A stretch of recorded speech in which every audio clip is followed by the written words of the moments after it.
Kisah Nabi Adam menceritakan terciptanya manusia pertama yang kelak akan menghuni bumi. Nabi Adam tercipta dari tanah dan Allah memuliakannya dengan memberi pengetahuan tentang semesta. Adam diberi banyak pengetahuan yang akan menjadi mukjizatnya. Wujud Nabi Adam diciptakan sempurna serta lengkap. Nabi Adam memiliki tinggi tubuh yang berbeda dengan manusia saat ini. Tinggi badannya mencapai 60 hasta atau sekitar 18 meter.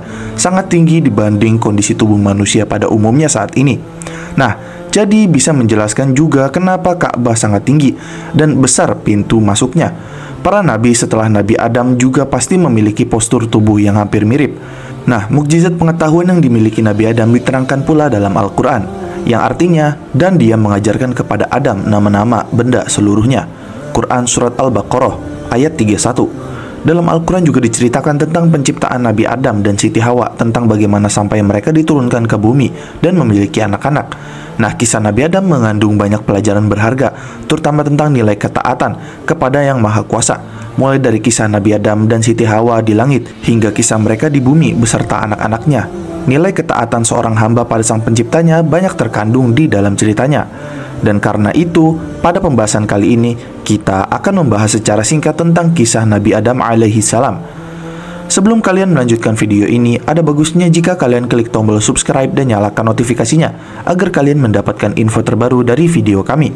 Allah Subhanahu wa Ta'ala telah memberitahukan kepada para malaikat tentang penciptaan Adam alaihi salam, yang mana Allah Ta'ala berfirman, "Sesungguhnya aku hendak menjadikan seorang khalifah di muka bumi." Quran Surat Al-Baqarah ayat 30. Yakni yang satu dengan yang lain saling menggantikan. Demikianlah Allah Subhanahu wa Ta'ala memberitahukan kepada para malaikat tentang penciptaan Adam alaihi salam, sebagaimana dia memberitahukan perkara besar sebelum terwujud. Kemudian para malaikat bertanya kepada Allah Subhanahu wa Ta'ala, meminta diterangkan hikmah diciptakannya manusia. Karena para malaikat mengetahui bahwa di antara manusia ada yang membuat kerusakan di bumi dan menumpahkan darah. Nah, dalam hal ini menurut Qatadah, mereka mengetahui demikian karena mereka melihat makhluk sebelum Adam, yaitu jin dan hin, sekelompok jin atau golongan jin yang lemah. Nah, menurut Ibnu Umar, yang kemungkinan 2000 tahun sebelum Adam diciptakan, jin sudah ada atau menempati bumi, lalu mereka menumpahkan darah. Maka Allah Subhanahu wa Ta'ala mengutus satu pasukan malaikat, lalu mereka mengusirnya ke jazirah laut. Nah, menurut para malaikat, jika hikmah diciptakannya manusia adalah untuk beribadah kepada Allah, maka sesungguhnya mereka telah beribadah kepadanya. Mereka, para malaikat berkata, "Mengapa engkau hendak menjadikan khalifah di bumi itu, orang yang akan membuat kerusakan padanya dan menumpahkan darah, padahal kami senantiasa bertasbih dengan memuji engkau dan mensucikan engkau?" Allah Subhanahu wa Ta'ala berfirman, "Sesungguhnya aku mengetahui apa yang tidak kamu ketahui." Quran Surat Al-Baqarah ayat 30. Nah, dari hal ini Allah Ta'ala mengetahui maslahat yang lebih kuat dengan menciptakan Adam dan keturunannya, karena akan ada di antara mereka yang menjadi para nabi dan rasul, para siddiqin, dan para syuhada, para ulama dan orang-orang yang mengamalkan agamanya, yang mencintainya, dan mengikuti para rasulnya. Allah Subhanahu wa Ta'ala menciptakan Adam alaihissalam dari tanah, di bumi, dan airnya, lalu membentuknya dengan bentuk yang sebaik-baiknya. Kemudian dia tiupkan ke dalamnya, maka jadilah sebagaimana manusia yang hidup, yang terdiri dari daging, darah, dan tulang. Hari penciptaan Adam alaihissalam adalah hari Jumat, dan Rasulullah SAW pernah bersabda, "Sebaik-baik hari yang matahari terbit padanya adalah hari Jumat. Pada hari itu Adam diciptakan, pada hari itu ia dimasukkan ke surga, dan pada hari itu ia dikeluarkan darinya, dan kiamat tidaklah kecuali pada hari Jumat." Hadis riwayat Bukhari dan Muslim. Nah, beliau SAW juga pernah bersabda dalam hal ini, "Sesungguhnya Allah Ta'ala menciptakan Adam dari segenggam yang digenggamnya dari semua tanah di muka bumi. Oleh karena itu, anak cucu Adam hadir sesuai dengan keadaan tanah, warna dan tabiatnya. Maka di antara mereka ada yang berkulit merah, putih, hitam, dan antara itu ada pula yang lunak, keras, yang jelek, dan yang baik." Hadis riwayat Tirmidzi, dan hadis ini hasan sahih, yang mana disohhikan oleh Syekh Al-Albani dan juga diriwayatkan oleh Ahmad, Abu Dawud, Hakim, dan Baihaqi. Nah, kemudian setelah Adam hidup dan bisa bergerak, maka Allah Subhanahu wa Ta'ala mengajarkan kepadanya nama-nama segala sesuatu, yang mana dia berfirman, dan dia mengajarkan kepada Adam nama-nama atau benda-benda seluruhnya. Quran Surat Al-Baqarah ayat 31. Nah, dalam hal tersebut, menurut Ibnu Abbas, nama-nama tersebut adalah yaitu nama-nama yang biasa dikenal manusia, seperti manusia, hewan, tanah yang datar, laut, gunung, unta, keledai, dan lain sebagainya, seperti umat-umat dan lain-lain. Nah, menurut Mujahid, Allah Subhanahu wa Ta'ala mengajarkan kepadanya nama setiap binatang, setiap burung, dan segala sesuatu. Menurut Ar-Rabi', Allah Subhanahu wa Ta'ala mengajarkan kepadanya nama-nama para malaikat. Allah Subhanahu wa Ta'ala ingin menunjukkan keutamaan Adam dan kedudukannya di sisinya kepada para malaikat. Maka dia tunjukkan kepada malaikat segala sesuatu yang telah diajarkan kepada Adam, yang mana Allah Ta'ala berfirman, yang artinya, sebutkanlah kepadaku nama benda-benda itu jika kamu memang benar orang-orang yang benar.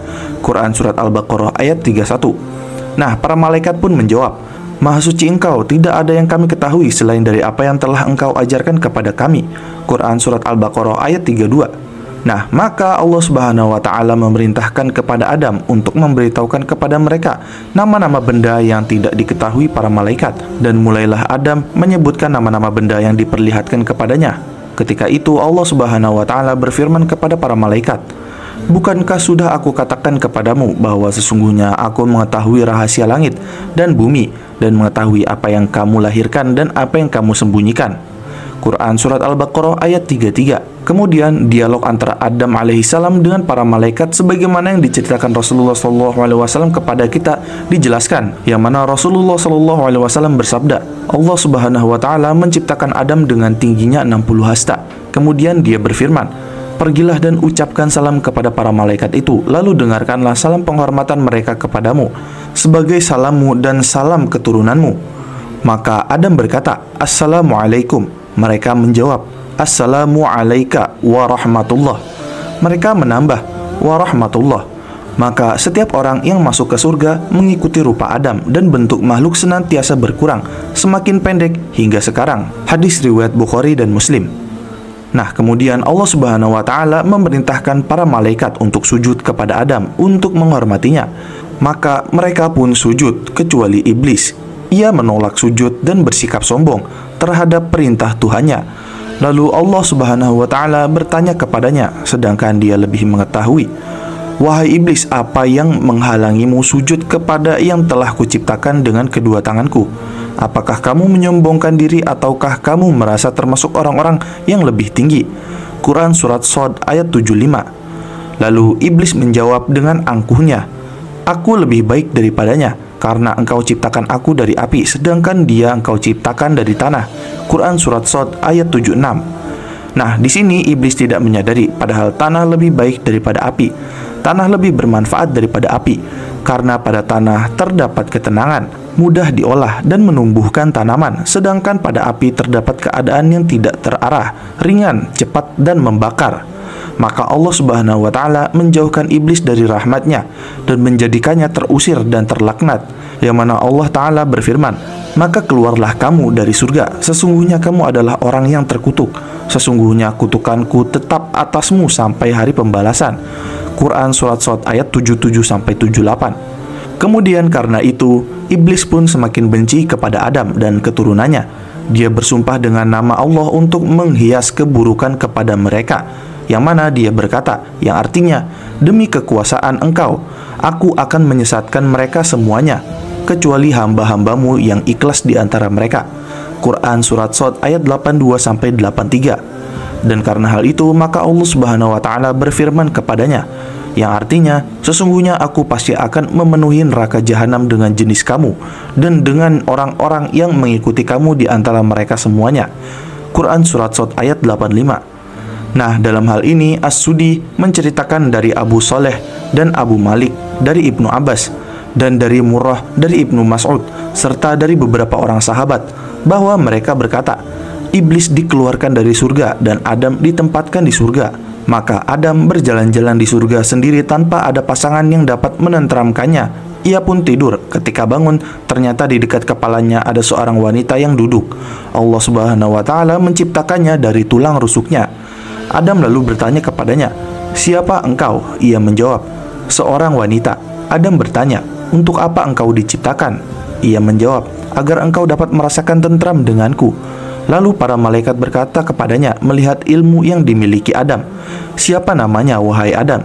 Ia menjawab, "Hawa." Mereka berkata lagi, "Mengapa disebut Hawa?" Adam menjawab, "Karena ia diciptakan dari sesuatu yang hidup."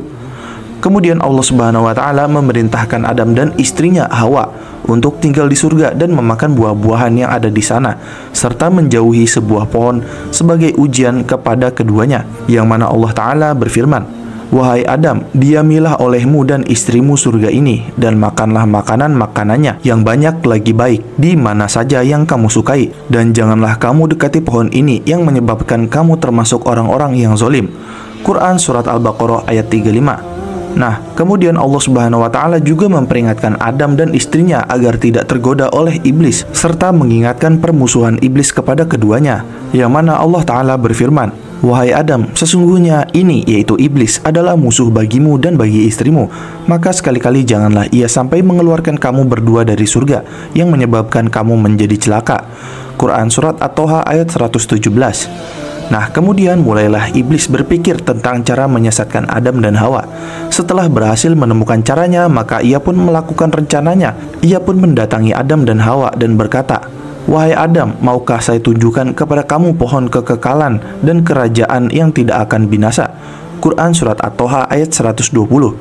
Nah, dari hal itu, maka Adam dan Hawa membenarkan ucapan iblis itu karena sumpahnya, di mana menurut keduanya tidak mungkin ada seorang yang berani bersumpah secara dusta dengan nama Allah. Maka Adam dan Hawa pun pergi mendatangi pohon itu dan memakan buahnya. Ketika itulah terjadi peristiwa yang mengejutkan. Keduanya terbuka auratnya dan telanjang karena maksiatnya, dan keduanya pun merasa malu dan sedih sekali. Segeralah keduanya mendatangi pepohonan dan memetik daun-daunnya untuk menutupi auratnya. Maka Allah Subhanahu wa Ta'ala berfirman kepada Adam dan Hawa, "Bukankah aku telah melarang kamu berdua dari pohon kayu itu? Dan aku katakan kepadamu, sesungguhnya setan itu adalah musuh yang nyata bagi kamu berdua." Quran Surat Al-A'raf ayat 22. Nah, ketika itu Adam dan Hawa sangat menyesal sekali karena telah bermaksiat kepada Allah. Segera keduanya bertaubat dan beristighfar. Keduanya berkata, "Ya Tuhan kami telah menganiaya diri kami sendiri, dan jika Engkau tidak mengampuni kami dan memberi rahmat kepada kami, niscaya kami termasuk orang-orang yang rugi." Quran Surat Al-A'raf ayat 23. Nah, setelah Adam dan Hawa menyesal dan beristighfar, maka Allah Subhanahu wa Ta'ala menerima taubatnya dan memerintahkan keduanya untuk turun ke bumi dan hidup di sana. Lalu mulailah Adam hidup di bumi dan membuka lembaran perjalanan hidup yang baru di sana. Nah, kemudian di bumi itu Adam memiliki banyak keturunan. Ia mendidik dan mengajarkan mereka serta memberitahukan mereka bahwa hidup di dunia merupakan ujian dan cobaan, dan hendaknya mereka berpegang teguh dengan petunjuk Allah serta berwaspada terhadap tipu daya setan. Ia juga mengajak keturunannya agar menyembah Allah, memberitahukan kepada mereka tentang kebenaran dan keimanan, memperingatkan mereka akan bahaya syirik, kemaksiatan, dan bahayanya menaati setan sampai ia wafat. Nah, kemudian di sisi lain, ketika Nabi SAW dimi'rajkan ke langit, maka beliau bertemu Nabi Adam alaihissalam di langit pertama, dan dikatakan kepada beliau, "Ini adalah bapakmu Adam alaihissalam, maka ucapkanlah salam kepadanya." Maka beliau mengucapkan salam kepadanya, dan Adam alaihissalam menjawab salamnya dan berkata, "Selamat datang anak yang soleh dan Nabi yang soleh." Hadis riwayat Bukhari dan Muslim. Nah, Nabi SAW juga memberitahukan kepada kita bahwa manusia pasti akan mendatangi Adam alaihissalam dan berkata, "Wahai Adam, engkau adalah bapak manusia. Allah menciptakanmu dengan tangannya dan meniupkan ruh ciptaannya kepadamu, dan memerintahkan para malaikat untuk sujud kepadamu dan menempatkanmu di surga. Tidakkah engkau memberikan syafaat untuk kami kepada Tuhanmu? Tidakkah engkau melihat keadaan kami ini dan apa yang menimpa kami?" Nah, tetapi Adam alaihissalam tidak bisa memberikannya dan menyebutkan uzurnya. Ia malu kepada Allah Subhanahu wa Ta'ala karena pernah memakan pohon yang dilarangnya, sehingga ia menyuruh mereka pergi mendatangi nabi yang lain. Wallahu a'lam. Dan demikian adalah pembahasan mengenai kisah singkat Nabi Adam alaihissalam dari awal ia diciptakan hingga diturunkan ke bumi. Jangan lupa like, share, dan subscribe. Jangan lupa komen di bawah tentang pendapat kalian di video kami kali ini. Sampai jumpa di video kami berikutnya.